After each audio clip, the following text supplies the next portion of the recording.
हमारा next topic जो है ऑसिलेशंस में वो है सिंपल हार्मोनिक मोशन से रिलेटेड। और आगे हम जितना चैप्टर पढ़ेंगे वो सिंपल हार्मोनिक मोशन पे ही बेस्ड होगा हमारा, ठीक है। अच्छा, सबसे पहले हमें फर्क देखना है यहाँ पर स्टूडेंट्स के सिंपल हार्मोनिक मोशन और सिंपल ऑसिलेटरी या वाइब्रेटरी मोशन में फर्क क्या होता है, ठीक है। देखिए स्टूडेंट, सिंपल हार्मोनिक मोशन की हम कैरेक्टरिस्टिक्स और डेफिनेशन पे बात में आएंगे, लेकिन हमें ये पता करना है कि है क्या चीज। तो इसके लिए मैं यहाँ पर आप लोगों के लिए लिखूंगा कि vibratory motion under the action of restoring force, ठीक है। तो जिस वाइब्रेटरी मोशन में रीस्टोरिंग फोर्स मौजूद होती है उसको हम सिंपल हार्मोनिक मोशन कहते हैं, ठीक है। फॉर एग्जांपल मैं दो एग्जांपल्स देके आप लोगों को चलता हूं। मैं कहता हूं जी कि एक बंदा है, वो आप इस तरह और इस तरह वॉक कर रहा है एक ही पॉइंट पे टू एंड फ्रो। तो ये टू एंड फ्रो मोशन है, तो इसका मतलब है कि ये वाइब्रेटरी मोशन हुआ क्योंकि ये टू एंड फ्रो मोशन है, लेकिन ये एसएचएम नहीं हुआ। क्यों? क्योंकि इसमें किसी किस्म की रीस्टोरिंग फोर्स नहीं है, ठीक है। तो ये एसएचएम नहीं है, लेकिन ये वाइब्रेटरी मोशन है। इसके मुकाबले में अगर मैं बात करूं एक स्प्रिंग मैस सिस्टम की, और मैं इस बॉल को यहां से स्ट्रेच करके छोड़ दूं तो ये बॉल खुद ही वाइब्रेट करेगी, तो ये वाइब्रेटरी मोशन भी है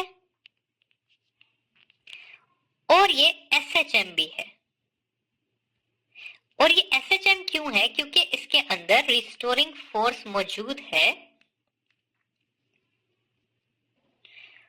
और वो रिस्टोरिंग फोर्स इक्वल है माइनस के एक्स के, ठीक है। तो सिंपली जो motion under the action of restoring force होता है उसको मैं वाइब्रेटरी कहता हूं, और जो नहीं होता उसको मैं उसको मैं एसएचएम कहता हूं, और जो नहीं होता उसको मैं सिंपल वाइब्रेटरी कहता हूं। तो इसलिए मैं यहां पर लिख सकता हूं कि every simple harmonic motion is a vibratory motion. कोई ऐसा सिंपल हार्मोनिक मोशन नहीं है जो कि वाइब्रेटरी ना हो। लेकिन मैं ये नहीं लिख सकता कि एवरी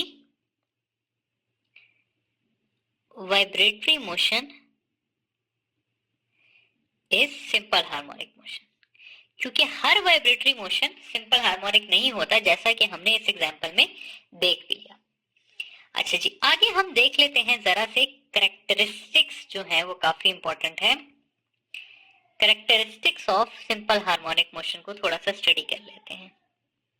कैरेक्टरिस्टिक्स में स्टूडेंट सबसे पहला जो कैरेक्टर है हमारे पास वो हम ये कहते हैं कि acceleration of simple harmonic oscillator is directly proportional to displacement from mean position, ठीक है। यानी कि अगर मैं एक ले लूं एसएचएम जो कि दो एक्सट्रीम्स और एक मीन के बीच में वाइब्रेट कर रहा है,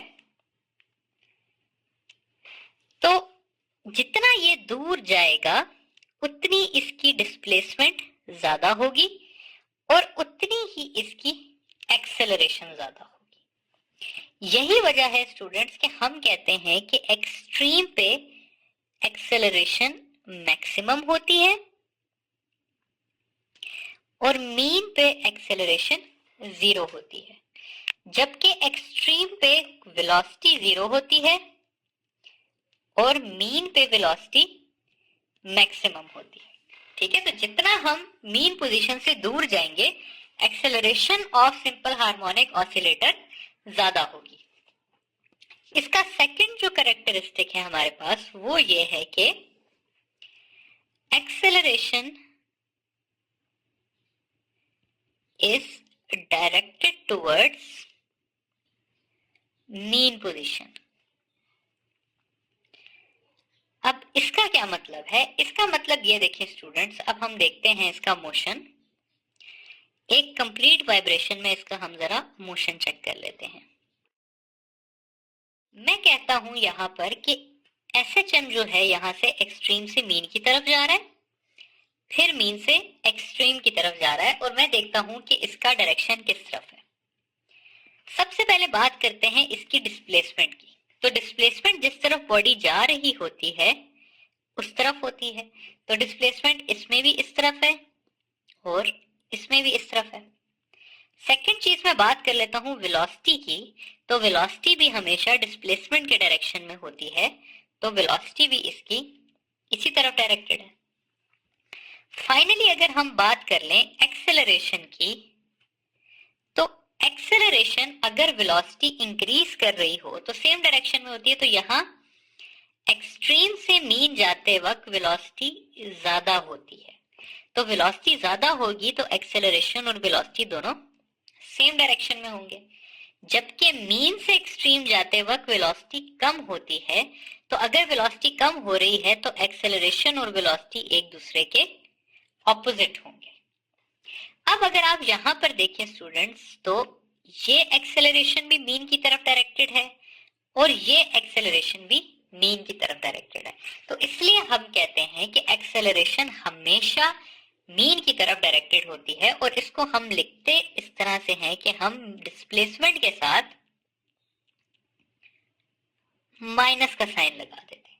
ठीक है, तो अगर मैं सिंपली लिखना चाहूं तो मैं इस तरह लिख सकता हूं कि acceleration is directly proportional to mean position और acceleration is directed towards mean position. और ये नेगेटिव साइन आपको ये शो करता है कि एक्सेलरेशन हर इंस्टेंट पे मीन पोजीशन की तरफ डायरेक्टेड होती है।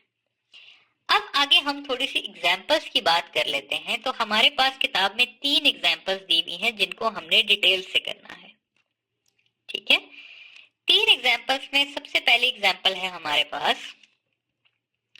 Projection of uniformly rotating body या यूनिफॉर्म सर्कुलर मोशन। ठीक है, ये पहली एग्जांपल है। दूसरी एग्जांपल जो हम पढ़ेंगे वो हम पढ़ेंगे सिंपल पेंडुलम की, और थर्ड जो एग्जांपल हम देखेंगे वो हम देखेंगे मैस स्प्रिंग सिस्टम की। तो ये स्टूडेंट्स हमारे पास 3 एग्जांपल्स हैं जो कि हमारे अगले 3 टॉपिक्स में हैं।